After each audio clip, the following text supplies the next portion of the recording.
পয়লা বৈশাখ আমরা প্রিয় স্যারকে নিয়ে সেই যাত্রায় অংশগ্রহণ করতে পেরে নিজেদেরকে উৎফল মনে প্রকাশ করেছি। কি ঠিক আছে ফরিদ সাহেব, আজকের দিনটি আপনার কাছে কেমন লাগছে? না, আসলে ভাষা প্রকাশ করা যায় না। পহেলা নববর্ষ যেটা আমাদের বাংলার একটা ঐতিহ্য, হ্যাঁ, এটা ধরে রাখাটাই সবার দায়িত্ব।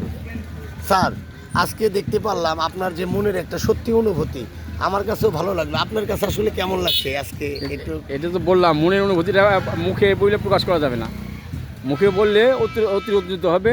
মানে আমার যে মনের একটা ফিলিংস, সেটা আমি নিজে বুঝতে কীভাবে প্রকাশ করব।